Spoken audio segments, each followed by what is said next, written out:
Hello students, তোমরা সবাই কেমন আছো? আশা করি সবাই ভালো আছো। আমি তন্ময়দা, আর তোমরা দেখছো তন্ময়দার পাঠশালা। স্টুডেন্টস, তোমাদের পলিটিক্যাল সায়েন্স বা রাষ্ট্রবিজ্ঞান ফোর্থ সেমিস্টারের এক্সাম চলে এসেছে। তো তাই নিয়েই একটি সাজেশন টাইপ ভিডিও বা কিছু কিছু এমন প্রশ্ন যেগুলো পরীক্ষায় আসতে পারে সেই রকমই একটি ভিডিও নিয়ে তোমাদের সামনে হাজির হলাম। তো আশা করি এই কোশ্চেনগুলো করলে তোমাদের কিছুটা কিন্তু সাজেশন তোমরা পেতে পারো। আর দেখো, কোশ্চেনের একটা চেঞ্জেস আমরা দেখতে পাচ্ছি। এর আগে এর প্রিভিয়াস ইয়ার ছিল না। তো আনুমানিক এই কোশ্চেন গুলো যেগুলো আমি রেডি করেছি সেটা 2 থেকে শুরু করে 4 এবং 6 যে কোশ্চেন গুলো রয়েছে সেই কোশ্চেন গুলো বারবার টেস্ট পেপারে, এবং কিছু কিছু টপিক ছিল যেটা প্রিভিয়াস ইয়ারেও ছিল, যেমন ওই যে রাজ্যপাল বা প্রধানমন্ত্রী, মুখ্যমন্ত্রীর ক্ষমতা। তো এগুলো প্রিভিয়াস ইয়ারেও ছিল। তো সেটার উপর ডিপেন্ড করে একটা কিন্তু সাজেশন আমি তৈরি করেছি। আশা করি তোমাদের কিন্তু এখান থেকে অনেক কোশ্চেন কমন আসতে পারে। ঠিক আছে, তো প্রথম যেটা রয়েছে রাষ্ট্রবিজ্ঞানের, ঠিক আছে, আন্তর্জাতিক সম্পর্ক, যার প্রশ্নমান হলো 2। তো এখান থেকে আমি শর্ট কোশ্চেন মানে 2 এর কোশ্চেন 10টি রেডি করেছি। পিডিএফ এ তোমরা পেয়ে যাবে, এটা আর বলছি না। ঠিক আছে, যেমন মার্ক্সবাদীদের মধ্যে রাষ্ট্র কি, ঠান্ডা যুদ্ধের বাস্তববাদের প্রাধান্য কেন পায়, ঠিক আছে, আন্তর্জাতিক সম্পর্ক একেবারে এগুলো কমন কোশ্চেন, এগুলো দেয়। ঠিক আছে, তো এই কোশ্চেন গুলো তোমরা করতে পারো। 10টা কোশ্চেন রয়েছে, ঠিক আছে, ডেসক্রিপশনে লিংক রয়েছে, সেখান থেকে তোমরা পিডিএফটি ডাউনলোড করে নিতে পারো। ঠিক আছে, এবার বড় কোশ্চেনের দিক থেকে যদি আমরা যাই, এই আন্তর্জাতিক সম্পর্ক টপিকটা কিন্তু আগের বছরও প্রিভিয়াস ইয়ারে ছিল।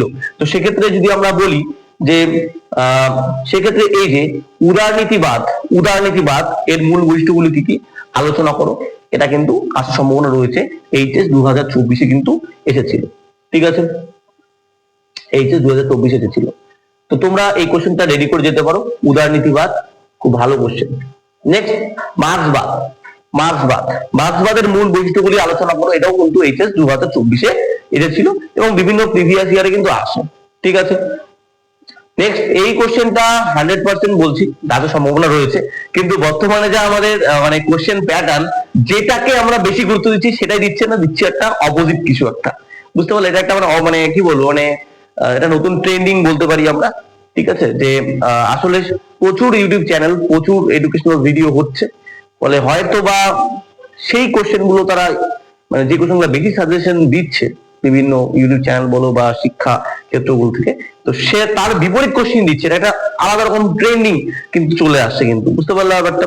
তো যাই হোক, আমার মনে হয় যে আন্তর্জাতিক সম্পর্ক বলতে কি বোঝো, আন্তর্জাতিক সম্পর্ক এবং আন্তর্জাতিক রাজনীতির পার্থক্য, এটা কিন্তু 2023-এও দিয়েছিল, 17-তেও দিয়েছিল। এটা কিন্তু আসার সম্ভাবনা রয়েছে যদি তারা কোশ্চেনটা একটু ইজি করে। যদি টাফ করে ভেতর থেকে করে তাহলে কিন্তু মুশকিল হবে, বলা মুশকিল, যেহেতু এখন প্রিভিয়াস ইয়ার ছিল না, নতুন সিলেবাস, নতুন ট্রেন্ডিং। ঠিক আছে, তো তোমরা কিন্তু এই কোশ্চেনটা দেখে যেতে পারো। ঠিক আছে, আচ্ছা, এরপরে আন্তর্জাতিক সম্পর্কের তত্ত্ব হিসাবে বাস্তববাদ ব্যাখ্যা করো। এটা একটু এক্সেপশনাল কোশ্চেন, আর বর্তমানে কিন্তু এই এক্সেপশনাল কোশ্চেন গুলো বেশি দিচ্ছে, মাথায় রাখবে কিন্তু। ঠিক আছে, আন্তর্জাতিক সম্পর্কের তত্ত্ব হিসেবে বাস্তববাদের ব্যাখ্যা করো। আমি বলছি যেগুলো একটু ঘুরানো বাঁচানো কোশ্চেন বা এক্সেপশনাল কোশ্চেন, যেটা ছাত্রছাত্রীরা করবে না সেটাই কিন্তু দিচ্ছে। এটা কিন্তু মাথায় রেখে, কিন্তু খালি কমন কোশ্চেন করলে হবে না, এরকম টাইপের আনকমন কোশ্চেন গুলোও কিন্তু করে যেতে হবে। নেক্সট চলে আসো, এটাও 100% ওটা সম্ভাবনা রয়েছে। আন্তর্জাতিক সম্পর্কের ক্ষেত্রে আদর্শবাদ ও বাস্তববাদের তুলনামূলক পর্যালোচনা করো। আন্তর্জাতিক সম্পর্কের ক্ষেত্রে আদর্শবাদ ও বাস্তববাদের তুলনামূলক পর্যালোচনা, মানে এখানে সাদৃশ্য এবং বৈসাদৃশ্য দুটাই কিন্তু থাকবে। ঠিক আছে, সাদৃশ্য বৈসাদৃশ্য দুটোই থাকবে। আচ্ছা, নেক্সট চলে আসো সেকেন্ড টপিক যেটা আমাদের রয়েছে। ঠিক আছে, প্রধান আঞ্চলিক সংগঠন সমূহ। এখান থেকে 2 এর কোশ্চেন গুলা কিন্তু খুব ভালো, তোমরা করে যেতে পারো। 2 এর কোশ্চেন এখান থেকে কিন্তু কমন পাবাই, আমি এতক্ষণ সিউরিটি দিয়ে বলছি। 2 এর কোশ্চেন, ঠিক আছে, যেমন সার্ক গঠনের উদ্দেশ্য, এগুলোই আছে এই টপিক, এর বাইরে কিচ্ছু নেই। সার্কটা কি, ইউরোপিয়ান ইউনিয়নের সবুজ চুক্তি কি, সার্ক প্রতিষ্ঠার লক্ষ্য কি ছিল, সার্কের পুরো নামটা ভালোভাবে পড়বে, এশিয়ান কি, ঠিক আছে, কেন ইউরোপিয়ান ইউনিয়ন একটি সফল আঞ্চলিক সংস্থা, তার 2টি কারণ উল্লেখ করো, আসতে পারে। সার্কের 2টি সীমাবদ্ধতা লেখো, ভালো কোশ্চেন। আঞ্চলিক নিরাপত্তা ও স্থিতিশীলতার জন্য এশিয়ানের ভূমিকা বিশ্লেষণ করো, প্রচুরবার সাজেস্ট মানে আমাদের টেস্ট পেপারে এবং আমাদের মডেল সেট যে কোশ্চেনটা সেখানেও কিন্তু ছিল। সার্কের 1990 সালে সার্ক কেন বিখ্যাত, এই জিনিসটা ভালোভাবে পড়বে, কেন বিখ্যাত। সাতটা খুব ইম্পর্টেন্ট এই কোশ্চেন, 10 নম্বর কোশ্চেনটা তোমরা দেখো, এই কোশ্চেনটার মধ্যে কিন্তু অনেক কনফিউশন কিন্তু রয়েছে। SAPTA সাবটা আর SAFTA সাবটা এর মধ্যে পার্থক্য, একটা তো সার্কেল জানো, আর একটা হলো এশিয়ানের আন্ডারে রয়েছে সাবটা, ঠিক আছে। আচ্ছা, ম্যাট্রিক্স চুক্তি বহুবার টেস্ট পেপারে কিন্তু রয়েছে, ম্যাট্রিক্স চুক্তি কি, ঠিক আছে। নেক্সট চলে আসো এই টপিকের 4 কোশ্চেন, এখান থেকে 4 কোশ্চেন দিবে, 6 কোশ্চেন থাকবে না। গুরুত্বপূর্ণ আঞ্চলিক সংগঠন হিসাবে ইউরোপিয়ান ইউনিয়নের তাৎপর্য লেখা, ঠিক আছে। একটি সফল আঞ্চলিক সংগঠন হিসাবে এশিয়ানের ভূমিকা উল্লেখ করো, আচ্ছা। অথবা এশিয়ানের অসফলতার কারণগুলি লেখো, সার্কের সাফল্যের কারণগুলি লেখো। এবার এখান থেকে একটা কোশ্চেন লেজুর কোশ্চেন দিতে পারে, সার্কের ব্যর্থতার কারণ, কথা বুঝতে পারলে। এর মধ্যে একটা কোশ্চেন দিয়ে দিতে পারে যে সার্কের দুটি ব্যর্থতার কারণ লেখো, এরকম টাইপের দিতে পারে, ঠিক আছে। আচ্ছা, নেক্সট চলে আসো বিশ্বায়ন। বিশ্বায়ন থেকে 6 কোশ্চেনই আসবে, গ্লোবালাইজেশন বা বিশ্বায়ন থেকে। তো এই কোশ্চেনটা বারবার আছে, দেখো বিশ্বায়ন টপিকের মধ্যে অনেক কোশ্চেন হতে পারে 6, বুঝতে পারলে। যেমন অর্থনৈতিক বিশ্বায়নের কারণগুলি কি, সাংস্কৃতিক বিশ্বায়নের কারণগুলি কি, 6 দিয়ে দিতে পারে। বা 3+2 মানে 3+3 দিতে পারে। অর্থনৈতিক বিশ্বায়নের কারণ কি, বিশ্বায়নের ফলাফল লেখো। তো বিশ্বায়ন টপিকটাকে ভালোভাবে বুঝতে যারা পারবে তারা কিন্তু এখান থেকে কোশ্চেনের অ্যান্সার করতে পারবে, ঠিক আছে। বিশ্বায়ন কি আর বিশ্বকে অর্থনৈতিক ও সাংস্কৃতিক ক্ষেত্রে প্রভাবিত করেছে তা মূল্যায়ন করে ABETA তে বারবার রয়েছে। সেকেন্ড, বিশ্বায়ন কি এর প্রকৃতি অথবা বৈশিষ্ট্য লেখো। প্রকৃতি দিতে পারে অথবা বৈশিষ্ট্য দিতে পারে। তোমরা খালি দেখো 19-এ আসছে, 15-তে আসছে, 11-তে আসছে, 9-এ আসছে, 17-তে আসছে। তাহলে এটাকে আমরা বলতে পারি যে এটা ভালো কোশ্চেন, কথা বুঝতে পারলে। এতবার যখন একটা কোশ্চেন বারবার আসে, এই কোশ্চেনটা এক্সট্রা, আমি বললাম না কিছু কিছু এক্সট্রা কোশ্চেন রেখেছি যেগুলো ব্যতিক্রম টাইপের কোশ্চেন। অনেকেই এগুলো কোশ্চেন করবে না, কিন্তু এখান থেকে কিন্তু কোশ্চেনের মানে কোশ্চেন আসার সম্ভাবনা কিন্তু রয়েছে। 1991 সাল থেকে ভারতের অর্থনীতিতে বিশ্বায়নের কি প্রভাব বর্তমানে পরিলক্ষিত হয় পর্যালোচনা করবো। এটা কিন্তু একটা ভালো কোশ্চেন, মানে আমাদের রিসেন্ট সময়ে বিশ্বায়ন কতখানি ভারতবর্ষকে কন্ট্রোল করছে বা ভারতবর্ষের অর্থনীতি বিশ্বায়ন দ্বারা কিভাবে প্রভাবিত হচ্ছে, বুঝতে পারলাম ব্যাপারটা। মানে আমাদের অনলাইন টোটাল জগৎটা, বুঝতে পারলাম, ই-কমার্স, এই প্রত্যেকটা বিষয় কিন্তু এর আন্ডারে চলে আসে, কথা বুঝতে পারলাম। এই কোশ্চেনগুলো ভালোভাবে পড়তে হবে। বিশ্বায়নের ইতিবাচক ও নেতিবাচক প্রভাব কি, এটাও তোমরা পড়তে পারো, ঠিক আছে। এটাও কিন্তু দিতে পারো। এই কোশ্চেনটা কিন্তু খুব ইজি কোশ্চেন, তোমরা জানো গ্লোবালাইজেশনের ভালো দিক এবং খারাপ দিক, মানে কিছুটা আমরা বলতে পারি ইন্টারনেট যেটা রয়েছে এর ভালো দিক খারাপ দিক তার সঙ্গে রিলেট করে বানায় লিখতে পারো, যদি তোমাদের ওই মুহূর্তে নোটটা রেডি না থাকে, বুঝতে পারলে ব্যাপারটা। টপিকটা বুঝতে হবে। নেক্সট, এই টপিক থেকে যে কোশ্চেন গুলো আসার সম্ভাবনা রয়েছে 6-এর, ঠিক আছে। ভারতের সরকারের বিভিন্ন বিভাগ, রাষ্ট্রপতির ক্ষমতা ও কার্যাবলী অনেকবার দিয়েছে প্রিভিয়াস ইয়ার, যদি তোমরা দেখো অনেকবার দিয়েছে, মানে ওল্ড সিলেবাসের প্রিভিয়াস ইয়ারে। আচ্ছা, প্রধানমন্ত্রীর ক্ষমতা ও কার্যাবলী, ঠিক আছে, দিতে পারেন। আর যেহেতু এবার বিধানসভা ভোট আছে, তো আমার মনে হয় এই মুখ্যমন্ত্রীর ক্ষমতা ও কার্যাবলী আসার সম্ভাবনা খুবই প্রবল রয়েছে, ঠিক আছে। এটা কোন অঙ্গরাজ্যের মুখ্যমন্ত্রীর ক্ষমতা ও কার্যাবলী আসার সম্ভাবনা কিন্তু মানে অনেকটাই প্রবল রয়েছে, যেহেতু বিধানসভা ভোট রয়েছে। আচ্ছা, এছাড়া সুপ্রিম কোর্টের গঠন ও কার্যাবলী আলোচনা করো, এটা বলতে পারো। এবং ভারতের পার্লামেন্টের ক্ষমতা ও কার্যাবলী আলোচনা করতে পারো। আর একটা জিনিস দিতে পারে, বিধানসভার যে স্পিকার, আমি বলে রাখছি যে এক্সট্রা পড়ে রাখতে পারো, বিধানসভার স্পিকারের কি ভূমিকা, এটা কিন্তু দিতে পারে, কথা বুঝতে পারলাম। আচ্ছা, এখান থেকে 2-এর কোশ্চেন অনেকগুলো রেডি করেছি, 10টা থেকে 11টার মতো।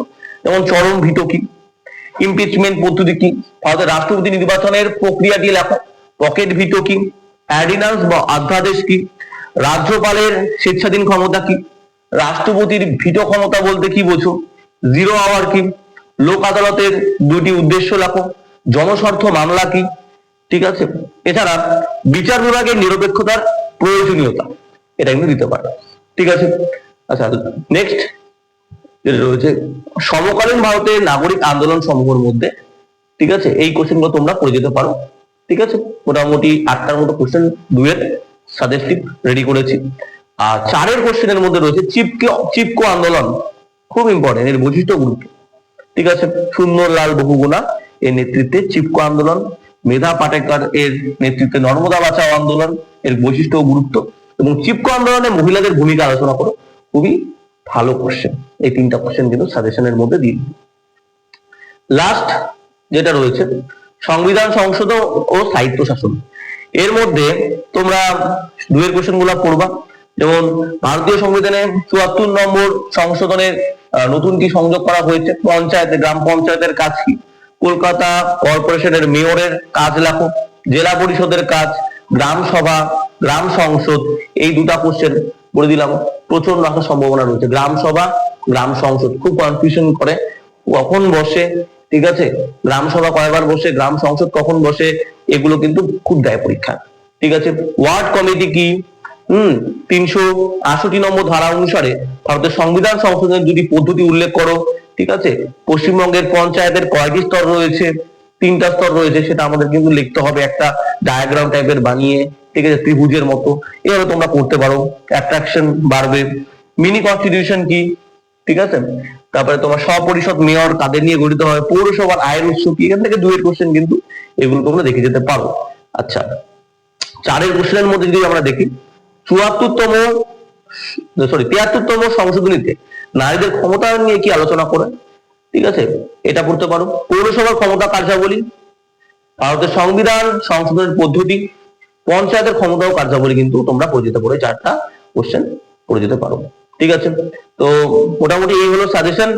একটা কথাই বলবো, যারা কনসেপ্ট ভালোভাবে নিয়েছে, যারা কনসেপ্টটাকে মাথায় নিয়ে পল সায়েন্স এক্সাম দিচ্ছে, ঠিক আছে, তাদের যে কোনো কোশ্চেন দিলে তারা কিন্তু সেটাকে করে আসতে পারবে। মেন কনসেপ্টটাকে নেওয়া, সাজেশন এই কারণে দেওয়া, যারা সারা বছর পড়লো, ঠিক আছে, এবং আমি পরীক্ষার আগেই সাজেশনটা দিই, মানে আগের দিন। তার কারণটা হলো, যারা সারা বছর পড়াশোনা করে তাদেরকে একটা জাস্ট মানে এটা দেখানো যে তোমরা কতখানি পড়েছো, কতখানি এই সাজেশনের বাইরে রয়েছে। যারা সারা বছর পড়েছে তারাই কিন্তু ভালো নাম্বার কিন্তু এখানে পাবে। আমি এটা কোনোদিনই বলবো না যে আজকে একদিনে তুমি পড়ে ভালো নাম্বার পেয়ে যাবে, বা পরীক্ষার 10 দিন আগে পড়ে তুমি সাজেশন পড়লেই হয়ে যাবে, এটা কিন্তু না। কারণ শিক্ষার লক্ষ্য শুধুমাত্র সাজেস্টিভ পড়াশোনা না, শিক্ষার লক্ষ্য হলো তোমার টোটাল কারিকুলামকে বোঝা, তাকে আত্মস্থ করা এবং তার বহিঃপ্রকাশ।